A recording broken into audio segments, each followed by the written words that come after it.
Welcome into the show. Of course, this is our very first episode of 321 Presents. I am your Pokemon Master. My name is Zach.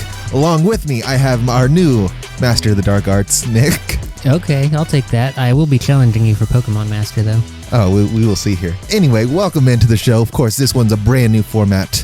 We are not sports exclusive here. We have a whole bunch of other coverage as our list has significantly grown since the last time I looked at it in the transition over. So what do we want to start up talking about today? I thought we'd ease our way in, talking a little bit of sports before we expand our way out. Yeah, got to keep the folks who stuck along with us through This Week in Sports caught up on those storylines that we have been following all year. Let's talk a little bit about what we have not covered. We did take a week off to sort of get ourselves prepped and set up for our brand new format here. Let's talk about some championships. What happened in the PLL? Well, Zach, you and I think both got to catch what was a very good lacrosse game.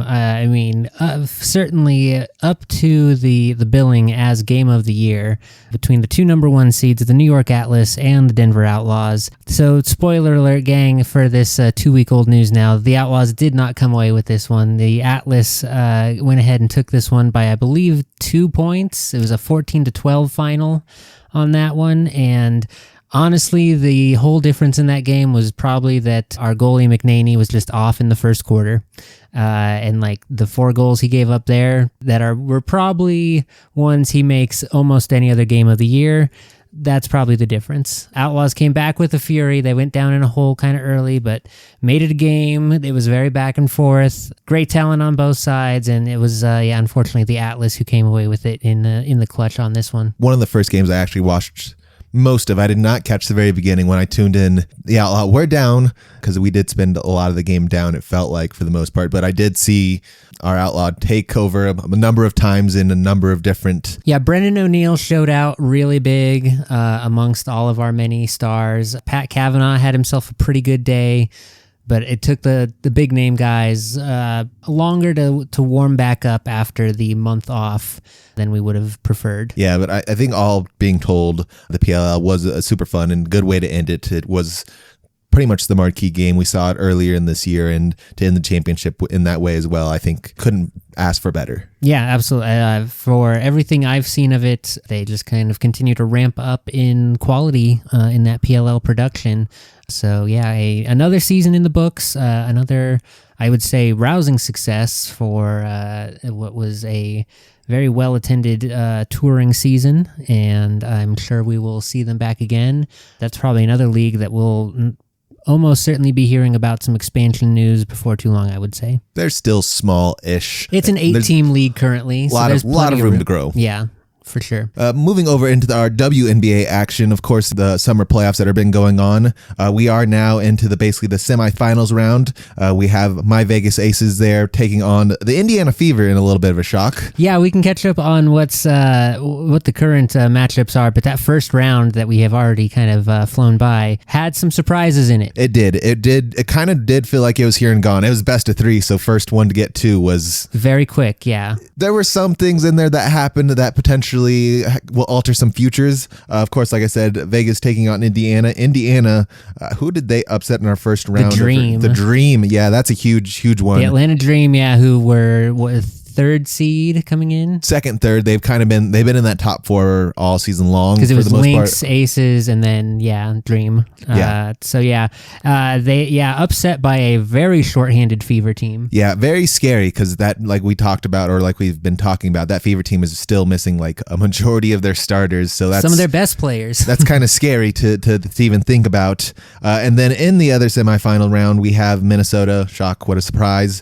Taking on the Phoenix Mercury. No Liberty around here, which the Liberty said we did not get as far as we wanted, and we are going to let our coach go. I mean, it has to be a bit of a disappointment, and we know exactly how that feels for both of our Nuggets and Avs to follow up a championship with a first-round exit. Yeah, it feels a little bit different. One, because there's not as many games, but also two, they've battled the most injuries towards the end here, like we talked about. When do you need to get going again for the playoffs to make it an actual run? Yeah, the answer is not right at the playoff time. That's not ideal. You want to have some momentum before game one. I also have the mindset of, like, as a coach, it's not up to me whether the players get hurt or not. Like there is so much I can kind of do, but also like that one's out of your control, and you just have to make do with the players who are available. Yeah, pretty much. Right now in the semis, though, we will have more games played today as we're recording on a Friday, because really when we record now is all up in the air. We'll talk about a whole bunch of different stuff now. But in semis currently, it's everyone's 1-1.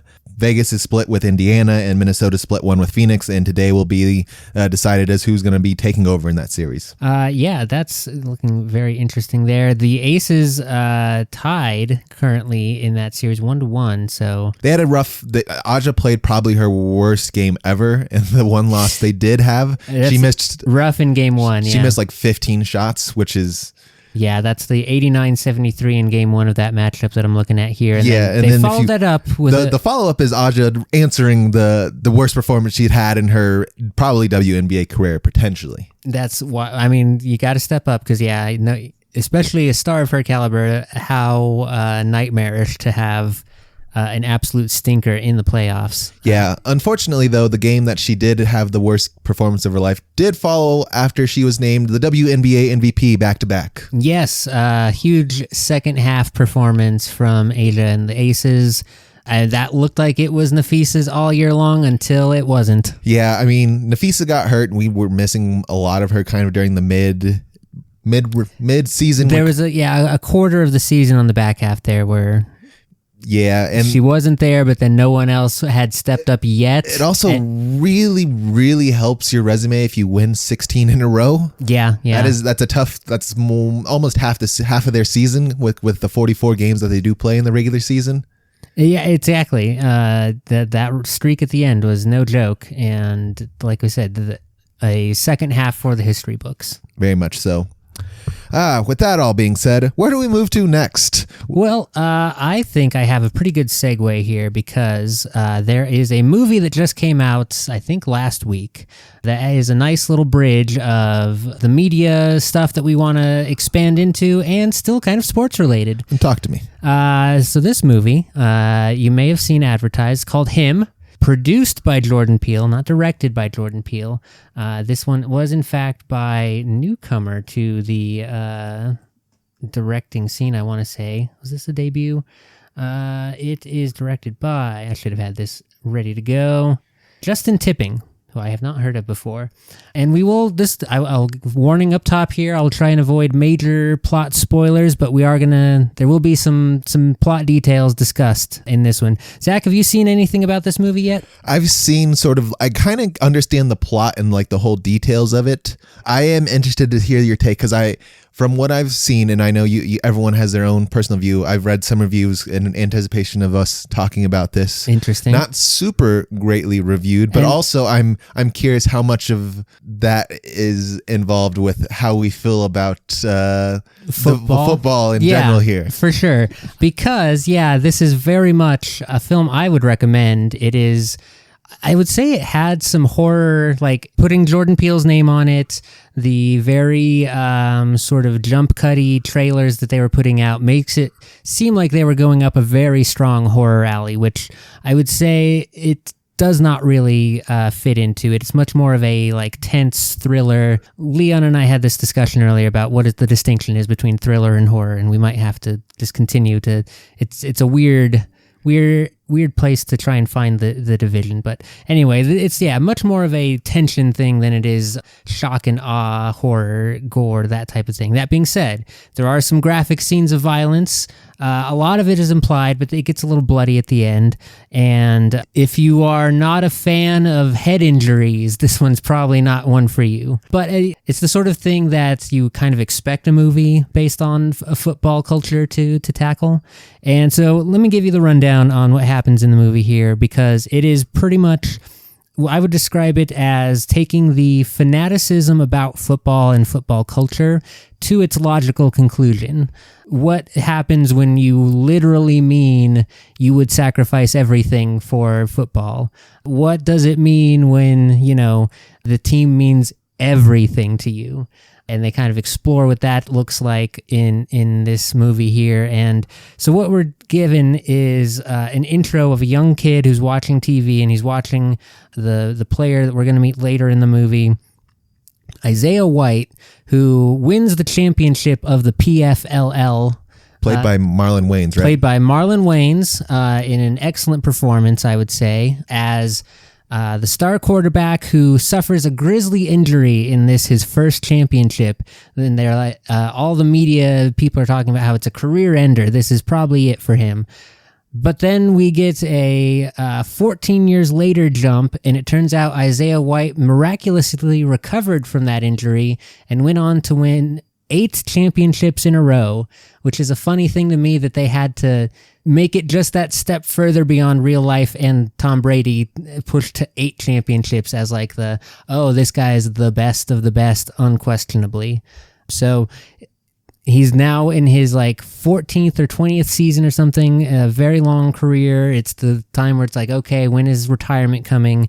And sure enough, here comes young prospect Cameron Cade, who is the star of our movie here, and he is the number 1 QB prospect heading into the draft, but suffers a head injury not in a football-related injury. It is, in fact, he is attacked on the eve of the draft, takes a wound to his head. He's fine, but it is like all the doctors are kind of like, hey, maybe not football right away, because if you don't let that heal and you have another brain injury, it's going to be bad for you. So he gets set up there with like, these are the stakes already of him wanting to do this. So he does not participate in the draft, and everyone's talking about, well, that's it for this kid. He's going to be washed now. And then he gets an invitation from Isaiah White to go personally train with him for a week. And this is where the events of the film take place, and he is kind of tested by his mentor into what he is really willing to give up and to overcome, whose feelings you hurt, how do you motivate people in the face of very bad circumstances, that sort of thing. And all of this builds up to a very supernatural ending where it turns out that Isaiah White is the carrier of a literal bloodline that has been getting forcibly passed down quarterbacks for generations in this sort of satanic ritual thing. But it's all very much coordinated by the team ownership, who are like this cult, been perpetuating this thing for a franchise known as the Saviors. Very subtle. And so all of this built into this big culminating thing where Cam discovers what's happened and finds out that essentially he's been being groomed by everyone in his football life to be this sort of They're very direct with the metaphorical use of the term goat, and in this case being a literal like ritual sacrificial. Exactly. But also by becoming that sacrificial goat, you are also the best football player alive. Exactly. So all of it is very much a sort of spit in the face of current NFL ownership. It very much paints them as, these sickos who will do anything for a successful team, which I wish all owners were like that. We know how it feels to have apathetic owners. Wouldn't know the feeling at all. So that has, I believe, led to this very strong, because I have also heard about the reviews on this movie, and it is surprising how low people are rating it. Because even for like technically bad movies, it's getting a low rating.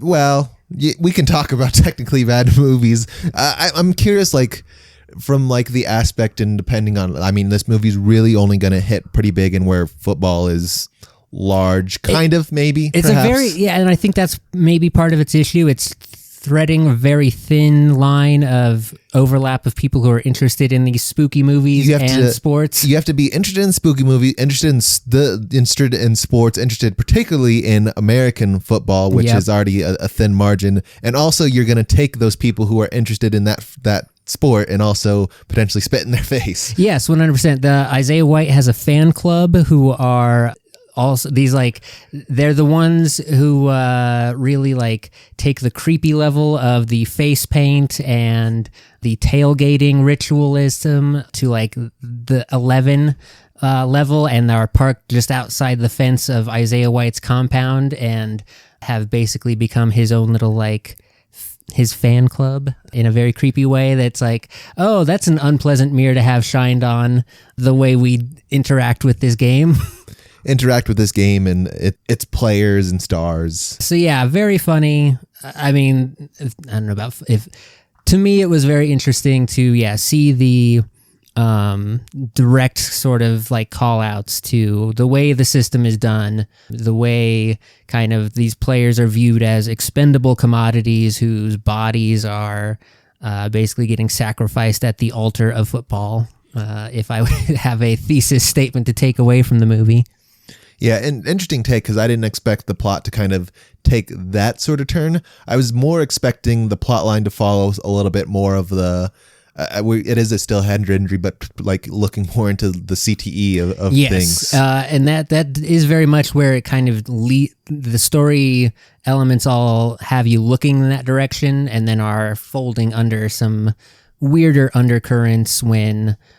So there's a fun character who is the personal trainer for Isaiah White, who is played by Jim Jeffries, who's a very funny comedian, plays it really well. He's like the medical guy, and it's originally just like, oh, these are like for your muscles. This is, but all of a sudden you're getting like a bunch of injections, and then all of a sudden it's blood transfusions, and it's like, okay, what am I putting myself through here? What's actually happening?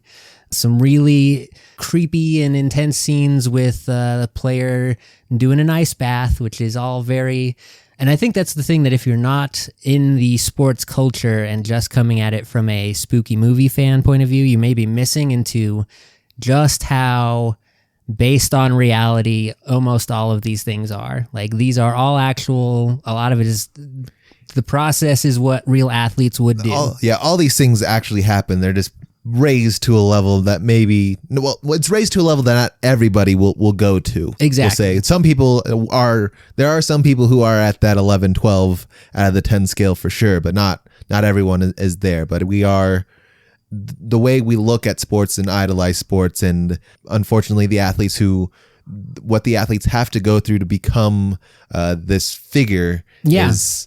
It's a lot. Exactly. And that is, I would say, the sort of thesis of the movie is, let's stop and take a look at what these athletes are actually putting themselves through, more or less, to get to these ends, to be the best of the best at their sport. Because this movie makes it, again, if you're not familiar with this part of sports aspect, it could seem like it's like kind of over the top, but no, it's very plausible and true to life. Like, really, a lot of this stuff can only happen in a contact sport. So your footballs, your hockeys, for sure, your combat sports. I'm curious how, because. Certainly that's part of it too, is that they address very specifically, like, part of the appeal of football is its violent nature, is like the gladiatorial aspect to it. Which is why all the mixed martial arts and the combat sports are so big, because it's directly a gladiator sport at this point. Very much so. And there is, something to be said about that primal fight urge that we have in our monkey brains to settle things mano-y-mano, that likes getting expressed in those sorts of situations. I don't know. Because, it's very funny to me how I think I can only, attribute the very low fan ratings on him to just people who don't necessarily appreciate what this movie has to say about how we interact with football. Yeah, I'm interested. I would be interested to see how this would translate, and maybe he'll do a take on like the combat sports, because you have to to get to the NFL and be the person, and like the thought of him is like the saying "I'm him." Mm-hmm. You have to have sort of this ego and whatnot, and it's a thing that we have discussed on the regular sports coverage show. Do you have that makeup to be the guy? Yes, but to take that into like a sport where you're just solo, it's all you. So your tennises, your golfs, your combat sports in particular, because you have to, if you do not think you are him, that you shouldn't. I don't think you get into combat sports, if you don't have that I'm better than everyone else in the world. Correct. Mentality. And it's just it's that mentality all the way through. And you don't see or interact with very many people who are like that, which is potentially why there's only so many of them in the world. For sure. Yeah, the combat sports in particular are a much more unique one. Because like I assume we're speaking more specifically about like MMA and like the boxing. Yeah, they're a little bit more harsh. Because I would say like the more specific martial arts ones tend to be less theatrical and therefore less popular. For the most part, I've been looking a little bit more into just the combat sports. There's always the Vice does like the dark side of things, and I've been following the wrestling one because I grew up on wrestling and it was a big part of my life, just to see how all the stuff that they've gone through and all the bad things. And they did one on like the MMA. That one is a little bit more crazy because in a lot of these like combat sports, you don't realize how much crime is involved and how much they've evolved over time, because there was a point in time where there were no weight classes, there were no rules. It was just people hitting each other. Yeah, just don't get knocked out is like the only thing. Mm-hmm. And we'll try not to kill anybody here for the most part. If they did, you signed a waiver. Yeah, that just kind of is what it is. I don't know. I'm curious to see if there are any sort of those tones, because I do want to go see the Smashing Machine with the Rock in it, because that one I know is very highly reviewed and got standing ovations at everywhere it's viewed. Apparently, unfortunately, him has been taking a little bit of the rough turn, but I think the way we idolize football is so completely different than any other sport here in America, at least. That it's a very hard topic to touch on. Like when Concussion came out, that was a very taboo sort of thing. Yeah, for sure. So I'm so curious why. I guess I'm not curious, but I'm interested to see how much our love for the sport and whatnot affects how much we will enjoy a movie like him. Absolutely. For my money, I thought it was a good film. Not a perfect film by any means, certainly not a 10 out of 10, but I had a good time with it. Came away thinking some about what it was trying to say about the game itself, and about these people. And it's also in its similar ways about like how father figures and how coaches interact with players, that sort of thing. I had a good takeaway from it, and Marlon Wayans again with a great performance. Who was our other main actor here? That was Tyreek Withers as Cam. Yep, an actual D1 athlete, D1 wide receiver over at FSU and other places. Yeah, I believe it. I've heard some reviews were like, oh, they didn't get real athletes. And it's like, man, I don't know what you want out of here. These guys look like they can do the job. Yeah. Yeah, Marlon Wayans maybe doesn't make the NFL right now at age 53, but he certainly knows ball enough to get away with it, I would say. It's so interesting because like you would expect with most movies that you come away with some sort of message or it leaves you thinking a different way. And then there are other movies who leave you thinking. Which brings me to some movies are bad and are reviewed poorly, maybe unrightfully so because of all of our biases. And then some movies are reviewed just accordingly, like our friend War of the Worlds. Have you gotten a chance to sit down and tinker with that one yet? No, I did not actually sit down to watch it. No, I have seen some of the clips of the Amazon driver. Plenty of good Ice Cube reactions. Are you going to spend the 89 minutes of your life? Probably not. Everything I've heard about this movie. And so I will also preface this by saying I had a high school assignment to do a compare-contrast on the two, like the original and the remake War of the Worlds. So I have plenty of War of the Worlds experience under my belt. Yeah, like when we discussed down here when I told you about this brand new fun project that they did in the midst of COVID. Yes. The old one is like regarded as like almost an all-time classic. We love Tom Cruise, but his holds no flame to the old one. The Tom Cruise version is like a fine mid-thousands action movie. It's a fine it's not a remake, it's a remaster. Yeah. It's a remaster of it, yeah. For sure. Updated alien graphics and whatnot for the CGI, which is fine. None of that's ever been the point of War of the Worlds, but they do it. Tom Cruise gets to run around, his favorite thing. They run around, do stunts. So, yeah, that was a good time. But, yeah, by and large, War of the Worlds is a story about an alien invasion and the way that the media coverage of it shapes how people understand it across the world, essentially. Which is based on how the radio telecast. Yes, and which is relevant for why a COVID version actually makes sense as a premise. As a premise, it does work out very well. I will say that Ice Cube did say they spent a whole 15 days doing the filming.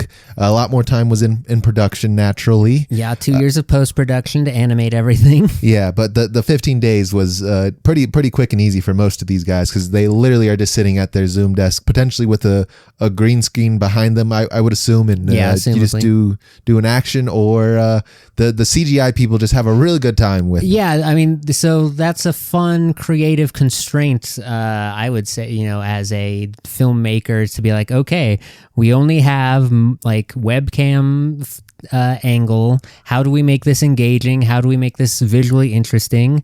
And it kind of sounds like maybe they didn't clear the bar on that all the time. It's tough. But it's a fun sounding challenge. It is a fun, very fun sounding challenge. I hope someone does it with a little bit more better execution. But when we go see a movie or any sort of media, we see it from like all these different perspectives and whatnot. It's tough to do it in a new reimagining way. Like the one thing that, like this one, like you said, is all over Zoom. They're on a video cam. We have the fun reactions of everyone, particularly Ice Cube, because I'm pretty sure he's the majority of the budget and the time we see in War of the Worlds. But a movie that I thought very similar of that is a little slightly better reviewed is it Invincible, or the movie with Michael B. Jordan where they're all superheroes? Oh, that's is it like where they're the teenagers? Yeah. And they get these Invincible, or is it? Maybe it is. Where they get the superhero powers and whatnot, and they're all filming on their phone camera, and that's how you get first person. I know the one you're talking about for sure. Chronicle. There you go.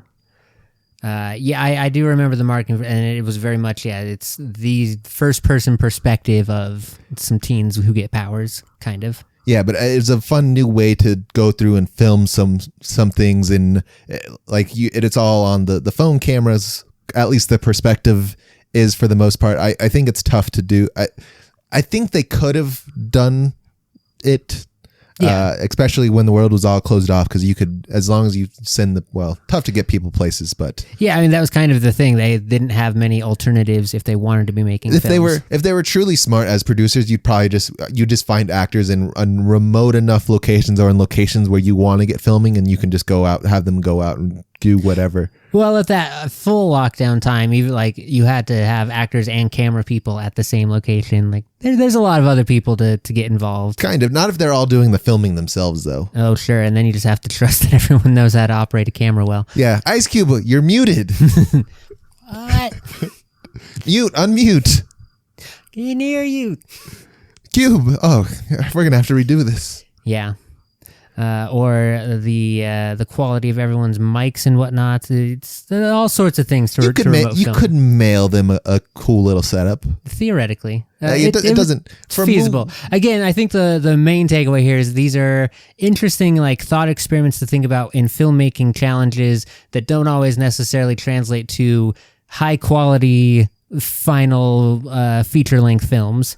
Maybe it could have been more of a short story sort of situation. What is like, in today's standard, what is a feature-length film? Like, how long do you need to be a feature-length film? Realistically. Over an hour, I think. If you're 60 plus minutes, you're a feature film length now. That feels too short for me nowadays, and mostly it's probably because Marvel broke me potentially. A little bit, for sure. And you can go longer, but generally anything after 3.5 hours, you're looking at intermissions for just bladder. 3.5 hours is probably where I tap out on a feature length film, but it feels like you have to almost be in a 2-hour mark these days. Can feel that way for sure. I think the 80 to 90 range is generally your Hollywood average, which is an hour and 20 minutes, an hour and a half. Anything once you get into 2 hours, that's kind of when you start to feel it. I think Joker was a 2-hour and some change movie. Which one? The first one. Okay. Yeah. I don't think I've sat through the musical sequel to that. You didn't do The Deuce? I have not done The Deuce yet, no. Not saying I never will, it's just not high on my priority list. For sure. What are we talking about? Are we still on this Ice Cube movie? Yeah, we can skip over to something else. We've I'm sorry, Ice Cube. I really hoped it was good, and I know did you sit through it? No. Okay. I did not, because I can't. Sure. I just can't. Realistically, like I try to do a little bit of research and at least look at the reviews. We watched some trailers. We did, and the trailers weren't very good. Also, I always like to go look at the Rotten Tomatoes and look at other people's for reviews, like an actual review score. If we're in like the 50s and 60s, I'll consider of actually going to the movies and seeing it potentially. Anything above that, but that's a wildly low bar. There's a lot of you have to like.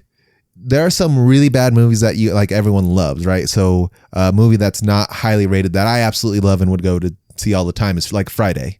Friday's a widely sure cult classics are for sure. Usually not highly rated, but are always not by critics and by majority of people. The one I was surprised that ended up being that way was Scott Pilgrim when it first came out. Kind of flopped. Scott Pilgrim's I don't know if I call it I guess it is kind of a cult they classic. Picked it up into a Netflix everyone loves it, right? Now. Everyone loves it now. Yeah.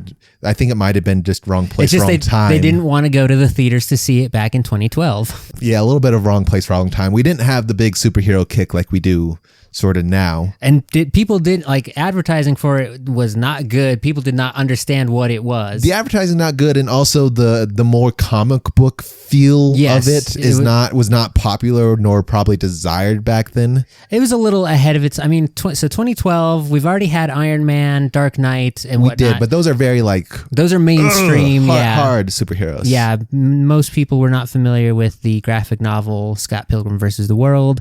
Most people maybe were still familiar with Edgar Wright, but him just being attached to it didn't quite have the same pizzazz as it does now, with so many other bangers under his belt since then. So yeah, I can see how people slept on it, but it was a good one. So yeah, for sure, cult classics. I don't remember how we turned on that one. Because Ice Cube's sitting at 4% on the critics, which is very wild. Yeah. Number 72 on the worst movies of all time. Very cool. And I think in the actual people reviewing, it's like in the 20s, which is like this movie is horrid.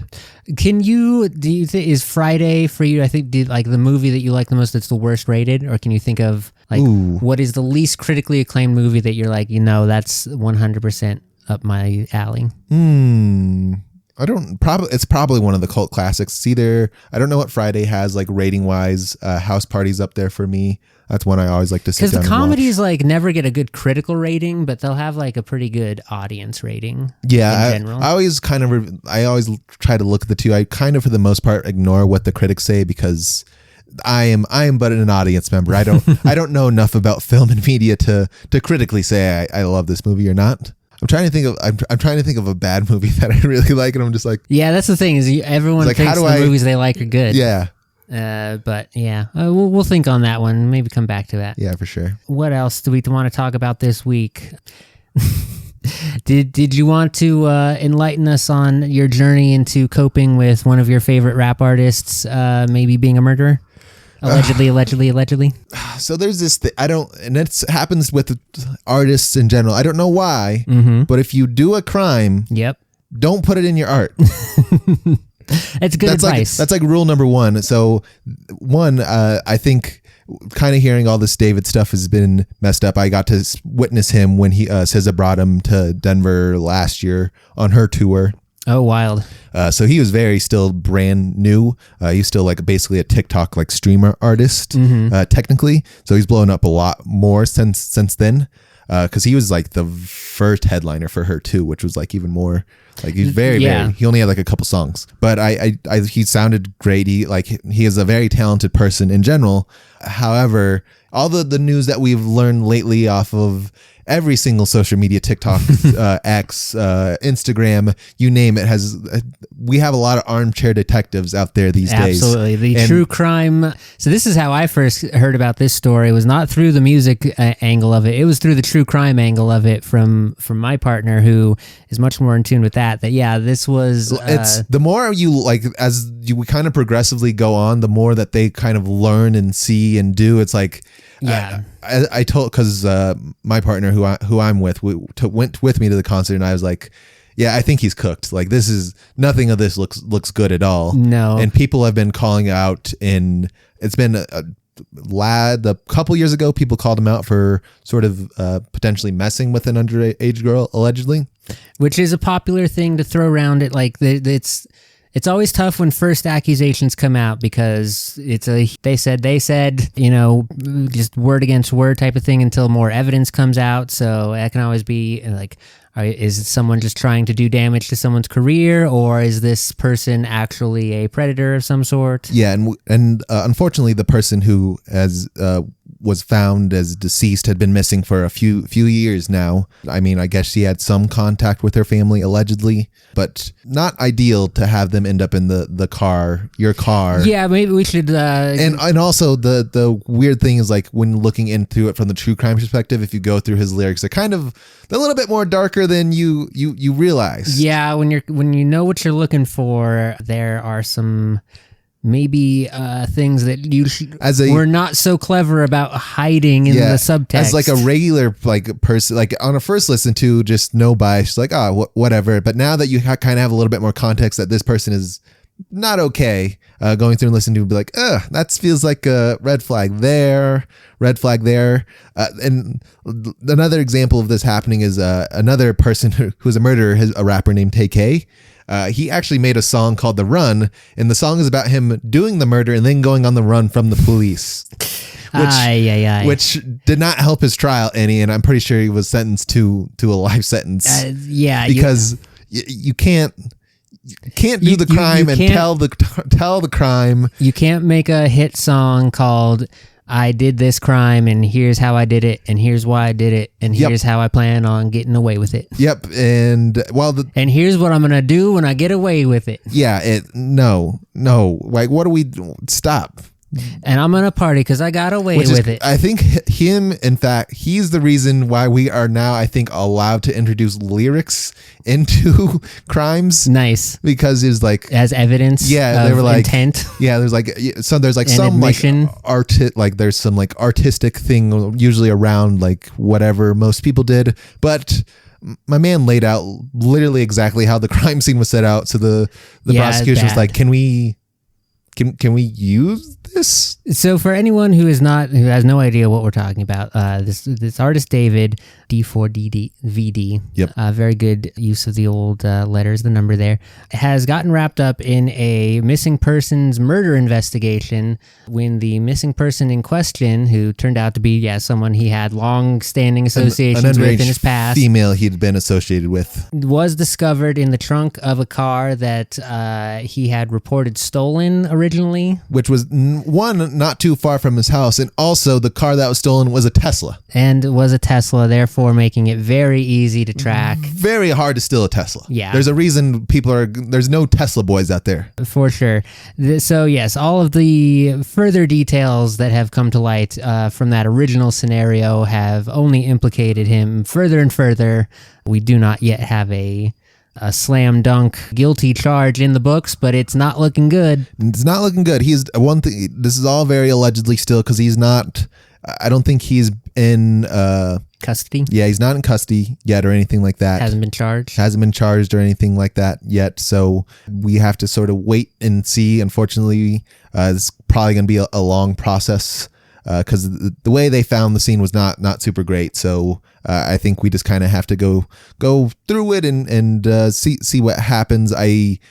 Everything that has been found, not very good for him, and a lot of people have distanced himself, because he was one, when everything was found, he did 3 more tour dates on his first very big tour by himself as a headliner. So usually not great. But also he had been starting to work with a lot of people, sort of big names outside of everything within the streaming community and everything else. Timing was very bad for a budding musician to have themselves derailed by the crime they committed. Yeah. I always have this struggle with everyone else. Is it okay to separate the musician's art from the person itself, the artist from the art itself? This is, so you are pitching a classic thought experiment to a veteran of art school who has had this discussion a lot. Because there's two sides for me. One is like, that art is very, very, very, very good. And this has been in a conversation with a number of different artists, Yep. TK, Kanye. I mean, this is historical. There's German filmmakers who supported the Nazi regime. But also, are like, those still good to watch? It's tough for me because, like, aren't you sort of ingraining who and what you do in your art for the most part? So it's like you have to. So, and then this is the other. There's a separate discussion on that as well of artistic intent and how much authority the author has on a work after it's been released to the public, which is something that author John Green, who's also a YouTuber personality, has gone on record about saying that his stance is when he releases a book, it is no longer his, and the audience and everything that they get out of it, the people's book, and read into it and whatnot is fully valid and theirs to do with. Some people disagree with that stance and think that if I release a work, it is my intellectual property and I am the final author of anything that is or is not canon within that universe, or what should be done with it, or these sorts of things. So those two different takes can wildly affect how people on the receiving end of the art take it. Because yes, you have some art is made, from a very personal place, and if it turns out that the person who made that very personal art was a monster, it becomes very difficult to erase that layer out of the artwork itself or out of the material. And then there's other instances where it's like, oh well, nothing in the work itself indicates that this person, you don't see any of the monstrosity in the work itself. So it's still fine to enjoy it. But, for my money, it's a bit of a question. Morally, there's nothing wrong with consuming it, like consuming the artwork of people who have turned out to be less than ideal. But there is a difference in just like, I've seen this image like in a museum, or I've listened to this music on a, somewhere, versus like going out and like, I'm spending money to buy this and make it like, once it's a financial contribution, I think that's a line that's kind of yucky for my money, but that's all kind of hard to keep track of in our modern capitalist society. It's tough it's always tough to say, like, Kanye is a terrible person, but old Kanye music is like that. Yeah, I've heard that. It's still like what a lot of us grew up on, and sounds good, but also like I can't support the guy. Sure. And like, so that there's a whole factor there of nostalgia too that can like kind of make people think or put different like value on things. There's also this creepy perspective, especially around some of these murder cases, David and TK both, where they do the potential, they are part of this horrific thing. In TK's case, he did do the thing, but as an artist or whatnot, he blows up, which is crazy. So David, with all this happening, can't tour anymore normally, but his streams have doubled, more than doubled, which is insane. That is the climactic finale of a movie called Art School Confidential, which I highly recommend if anyone wants to know what it's like to go to art school. And at the end, so there's a murder mystery happening throughout the movie, and it turns out to be the creepy guy who is like an ex-teacher or something. But the main character takes the blame for the murders, and in doing so becomes more famous than he ever would have as just an anonymous artist. So he's in jail at the end. Like the last scene of the movie is him in jail, but with like a fully furnished studio in his cell, and he has like a manager who has to come and like coordinate all his deals and stuff. So he's making bank. He's just in jail. Not ideal, but very true to life. Like that tends to happen when people get famous for having done bad things. If they have produced media of some sort, it just tends to blow up. And I'm also curious, like, when we're looking at someone like the biggest artist in the world, so fortunately take the Kanyes and whoever else, big painters or whatever, they, as like an artist, it doesn't feel like they're ever right, I guess is the best word I can come up with. Like, that feels like there's something just off about them there always feels like there's something off about them as a person as a whole. Yeah, there's that sort of, there's always been a sort of artistic genius, like get out of jail free card of behavior that like normal people can't get away with, but since this guy's super talented, he's being weird. Yeah, correct. And even still, even if they've gone way off the deep end, people are just like, yeah, but what he did is it's just so good. Kanye is 100%, this generation's version of that. I don't see it from the early work personally, but I'm a little pickier about my rap and my hip hop. Very much so. So I won't hold that against everyone too harshly. But yeah, I mean, it's a thing that's kind of happened throughout history. Woody Allen as a filmmaker, kind of a gross pedophile who married his own daughter, but still gets invited to film festivals and everything. Super okay or cool. I mean, some of the painters back in the old days, my man's cutting ears off and sending them to people. Yeah. I mean, there's a lot of undiagnosed mental illness in the old artist catalog there, especially that era when they were making their own paints out of toxic materials. Yeah, very easy to give yourself different poisonings. Yes. For sure. So yeah, I don't something that's gonna keep happening. Like I said, for my money, I do my best to no longer financially support known criminals. Tends to be the moral line I tend to try and keep on the right side of. So as long as they're not convicted. Until it's convicted, I mean, you use your personal judgment as well. We know our current justice system is not infallible by any means. No, I'm sure it's fine. So that's some movies, some music news. Do we have any video game smack we want to talk this week? We have Pokemon coming up here very, very soon. Yes. What are your thoughts on the newest Pokemon coming up? Pokemon Legends ZA. So I think I'm more excited for this one because from all the stuff that we've consumed as Pokemon consumers, it feels true to like a story. Like we can finally knock out a Pokemon and just throw a Pokeball at it. It's all good. I'm very excited for that. You like the transition out of turn-based to action-style combat. Yes, I do feel like, because that's what I watched on the anime. That's what I kind of. It's very much trying to emulate the anime style battle. The turn-based will always hold a certain place in my heart for sure. But as just a trainer, the Pokemon master here himself, I would much prefer to not have to waste 1,000 Pokeballs on one dude if I can just please knock him out and throw the ball at him. Don't know how that they got that mechanic working yet, but we will find out. Like I said, I'm more happy for the actual dodge and attack and Pokeball. You're sleeping now. Yes. So for those unaware or not following along with Pokemon news, Pokemon Legends ZA, the follow-up to Pokemon Legends Arceus from 3 or 4 years back now? A couple years ago. Which is a sort of... They're not considered mainline Pokemon games. They're not in the category of like the red, blue, yellow, green colors with their paired versions and a third alternate type of pattern that they do for the quote-unquote mainline game. So but this is the second of the Pokemon Legends games. The previous one sent us back in time in the Pokemon universe to ancient Pokemon land where a lot of Pokemon were different because they were like predecessors of the modern versions that we knew.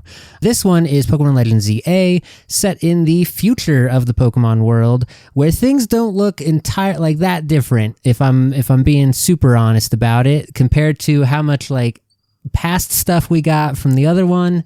The future tech is a little light, but maybe they're hiding things to avoid spoilies. I assume they're probably hiding things because Nintendo loves to keep everything very, very close to the vest. The thing that we've mostly gotten so far in the promo materials is the pretty handful of new Mega Pokemon. The Mega Evolutions. Who have come out, yeah. Which also just released for trading cards today, if people can get their hands on them. Ooh, interesting, yeah. That's a whole nother market to discuss, the trading card angle there. But yeah, so with the different format in the Legends series, they are also doing a change up from the traditional turn-based combat into the action-based. So attacks just have cooldowns now instead of waiting your turn. It reminds me a lot of how you would play Pokemon Go, like how you would do like a raid. Sure, yeah. Very inspired by the mobile hit sensation of 2016. And I think that's interesting to know that they're like incorporating in those different things that they've tried in the past, because it is definitely picking up some of the other elements from Legends Arceus that they were, that were different from the mainline games, which is kind of the catching mechanics, This one's switching it up even more with you don't have to get them to just a little sliver of health before you can catch them. If I hit this Pokemon one more time, I will have to jump off a bridge and then restart my game. Yes, which does make it difficult, especially for the rare ones who are notoriously difficult to catch. But then there's a balance thing of because some moves were made to make that, to solve that problem specifically of catching Pokemon. So again, that's a change-up thing. Story-wise, we're looking again at the future, but this does have a recurring character of the Giant and his Flabébé, who were a story element in the Pokemon Black and White generations for some reason, because Pokemon lore is insane if you actually follow it. It's crazy. So yes, there is canonically this 3,000-year-old giant man that no one blinks an eye at when he comes into any scene in any game he's in, and everyone's just like, oh yeah, and he's here. It's not even a thing. Oh, our buddy. And his undying Pokemon Flabébé. So we'll find out more about what those two are up to and why they're not the gods of Pokemon world. They're just chilling, I guess. Normally, somewhere in the Pokemon history, an immortal man should have tried out being the lord of the realm. No, because someone made a deal with Ho-Oh. Oh, Ho-Oh's not even that high up on the legendary scale. Which is crazy. You got to be talking to there's so many different gods now. Arceus is. I thought Arceus was. Arceus is the creator. Is the creator, but he's also there's another god stronger than him or something. Kyogre and Groudon control the ocean and the land. Who are the Platinum and Diamond? Giratina and Dratini are and I forget, but those are the time and space ones. Oh, Palkia. Palkia, thank you. Dialga and Palkia are space and time. Yeah.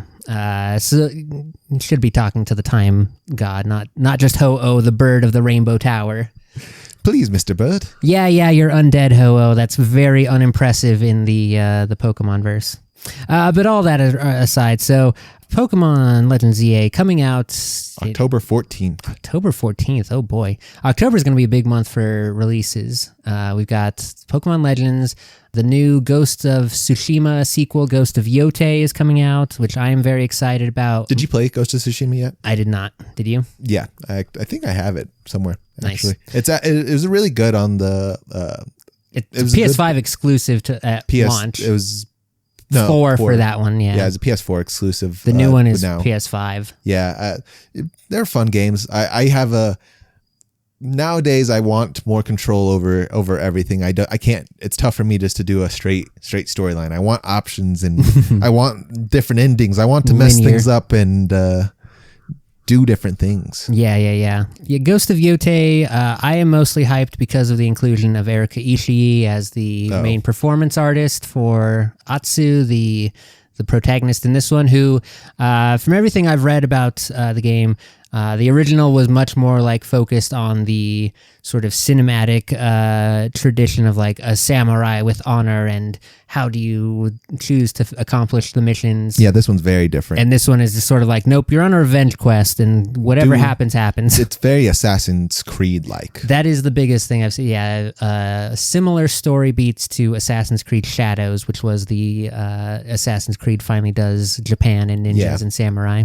So I'm sure, there's only so much ground to tread in a revenge tale of samurai action, but it promises to be very pretty, very fun combat, and yeah, I will maybe be biting the bullet on a PS5 for that. Yeah, because I don't think I would say the same about the Switch 2 for Pokemon. I did buy a Switch 2 for Pokemon. I was originally planning to, but knowing I can get this one on Switch and it's not going to look very good or perform very well, and I'm fully aware of that. But I do want the performance aspect of things, just personally, and the screen's a little bit bigger and nicer. I like big screen. See, it's just the thing that we're at that point now in the console wars where the Switch 2 is going to cost the same amount as the PS5, and bang for my buck, PS5 is going to give me a little bit more wow factor, I think. You are correct. there. And keep me on the current gen versus Switch 2. Yes, we're going to get the first party Nintendo games, and that's all good and well. That's really the only reason I keep my Switch anymore. But they're the other bunch of the library is mostly just them porting in the last generation of games now. They're getting Cyberpunk finally. I think Red Dead 2 is going to make it onto Switch 2. A lot of the games still not... Things that are 10 years old already. Yes, things are not super performant still on the Switch 2, I will say. But yeah, the only reason I have my Switch 2 is to play the Switch exclusives, which they port nowhere. You almost have to have one. And luckily enough, Nintendo has said we are not developing Switch 2 only games still. Yes, thankfully. Which is crazy. And that is very generous of them. Nintendo continues to be the most player base wallet friendly in that regard, although they are starting to toe the line into corporate greed territory again. But yeah, I don't know, because I think only about a year or so left before Nintendo starts to be like, oh, and this one's going to be a Switch 2 exclusive. Yeah, I think that is true. It doesn't feel like they've quite figured out the Switch performance of things. So I would expect them I'm going to expect them to give up eventually. Exactly. After a year or so, you can't keep handcuffing the developers into making a version that also runs on the old 2017 machine. They're asking people to only make the games to work on the old machine, and then and then it runs better on the newer one. Yeah, essentially. That's what their ask is. Yeah, and I'm sure the developers are like, we are begging for better hardware, please. Yeah, the hardware on the Switch 2 is a little bit more impressive, and only barely comparable to what we're getting in. I would say, Steam Deck is still more powerful than a Switch 2. They are from raw hardware.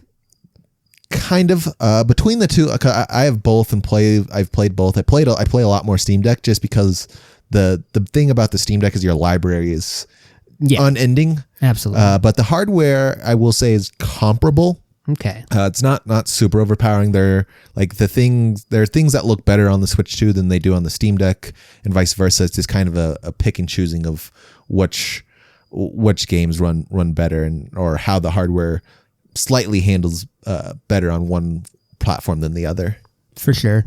But yeah, these are the tough decisions of a gamer in 2025, having to weigh that. And it didn't. The thing that's frustrated me as a gamer is when we're talking about current gen, everyone is making stuff. So NCAA, for example, is only on PS5 and Xbox. Yep. But my PC, which I just upgraded, is more powerful than either of those consoles. Both of those things, but it's still considered a last gen thing. Mm-hmm. There are a couple other games that will run. It's basically just a last game port, which is why. Yeah. Why are we doing this? And the availability, especially in the sports genre, which maybe we're some of the only ones who are making the complaints, but yeah, the NHL series has not had a PC port in forever. The Madden PC ports have been notoriously bad because they're all still running last gen now. They're not running PS5 version, right? And which basically puts them a generation behind on engine for the PC ports. And yeah, you're handcuffing yourself, EA. You're trying to juggle too many plates. EA and 2K.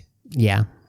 Between the two of them, we got to break down this monopoly. They're trying. I mean, Microsoft owns they kind of own both the territory. Microsoft has the huge It's a very bad landscape for company ownership. It's fewer and fewer companies actually making anything. For the most part, I think the big guys are just kind of buying up all the smaller level guys. They are. I mean, Microsoft has the huge advantage of having sort of all the big names, and then also being to run on console and PC and all these other different places. I hope they push a little bit more to the PC with their new handheld coming out here very, very soon. In the next, I think that comes out next month as well. They just announced the what is that called? The Xbox handheld or something like that. I think Rogue is doing it. I know that for sure. The Xbox Ally. Oh yeah. It's an ROG. Rogue Ally. Yeah, Xbox Ally X coming in at a nice little price tag of $999. That's crazy. Makes the $600 top of the line Switch deck look like a deal. Yeah, actually 20% off right now if you just get a regular. It's just the base model that's the 20% off. It is the base model, but it's still worth it because you just throw yourself a big old micro SD in there and for sure. You're good. That's what I did in fact. But mine, I think I got mine on cheaper. Mine's Worse Yeah. than even the base model now, because I bought it so long ago. It's an older one, yeah. Yeah, I bought it before they came out with the OLED stuff. So That is the way of things. ain't that just the way? Indeed. Do we got anything else to chat about this week? I don't think so. I think we can save some of the other stuff to spread out across our many of weeks of discussion. Yeah. For sure. Very good. Well, then I guess it's my turn to take us out. Thank you for listening to the very first episode of 321 Presents. This week, we presented to you our thoughts on the movie Him. We gave you a little sports rundown at the top of the show.